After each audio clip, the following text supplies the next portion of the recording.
dia eu estava aqui fazendo meu devocional e aí li a história de Manassés, o reinado de Manassés.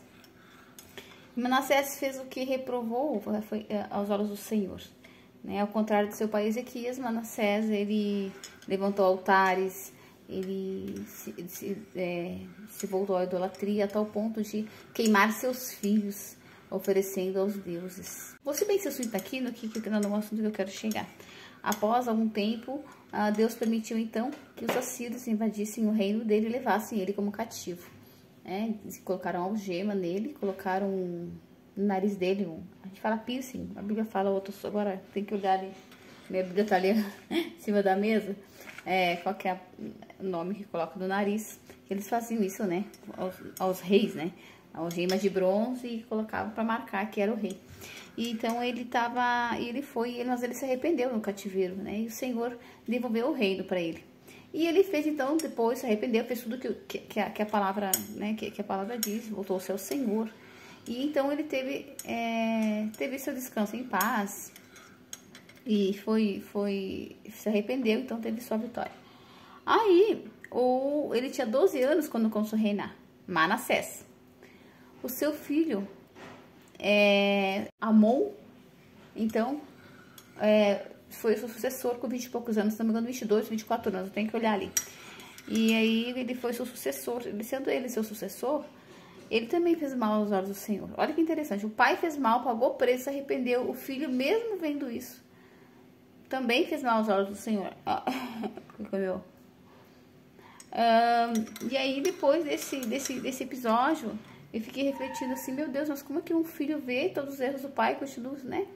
Só que ele fez tão mal aos olhos do Senhor também, idolatria, levantou postos, feitiçaria, magia e tal, que ele foi traído pelos seus próprios comparsas ali, né? As pessoas ali que faziam parte do governo dele, mataram, assassinaram ele no palácio. Por isso que Josias, aos 8 anos de idade, foi seu sucessor. E Josias fez bem aos olhos do Senhor. Aí eu fico refletindo assim, nossa, Ezequias foi um grande, né? Ezequiel, aliás, um grande homem, depois teve seu filho Manassés, fez mal aos olhos do Senhor, se arrependeu. Aí teve o outro filho que faz mal aos olhos do Senhor, né? Morreu, não se arrependeu. Aí depois veio Josias, com 8 anos de idade, já fez bem aos olhos do Senhor. Ao tal ponto de, na época, fez um ritual, né? Não seria essa palavra, nós cristãos não usamos essa palavra. Mas ele queimou os ossos dos sacerdotes, né? Para purificar Judá. Então, assim, eu fico pensando assim, quem está por trás de toda essa mudança de reino e de pensamento dos reis? Com certeza as mulheres. As mulheres, elas sempre foram responsáveis pela educação dos filhos. Então, eu fico pensando assim, bom, a Bíblia não registra, né? A Bíblia fala ali que os outros registros estão nos livros de Israel, estão em outros lugares registrados, né? O que eles fizeram, deixaram de fazer os detalhes. No entanto, a gente sabe que naquele período, até hoje, as mulheres são as grandes responsáveis pela criação dos seus filhos.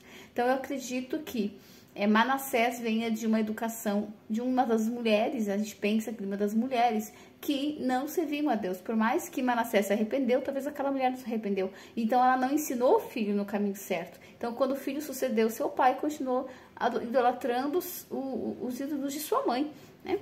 E aí, como eles casavam com várias mulheres, provavelmente a mãe de Josias, depois Manassés, né, era casada, enfim, com a mãe de Josias, Amon, enfim. E a mãe de Josias provavelmente era uma mulher temente a Deus e ensinou o seu filho no caminho, né? Então, quando você lê uma história e você, não é que está chegando a conclusões que a Bíblia não fala, está chegando a conclusões quando você traz junto a história científica, quando você traz junto o que pessoas que estudam a ciência falam, né? E comprovam como que era a vida no passado, quem era responsável pela educação dos filhos. A gente vê que sempre por detrás de um grande reino houve uma mãe, houve uma mulher que ensinou o seu filho no caminho certo.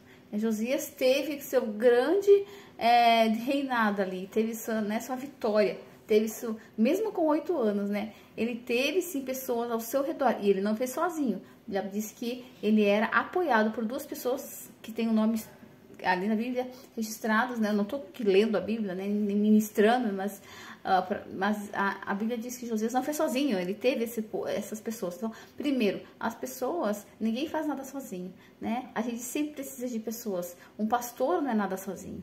Né? Ele precisa de obreiros, de pessoas fiéis a ele para fazer as coisas com ele, né? Para ele, com ele.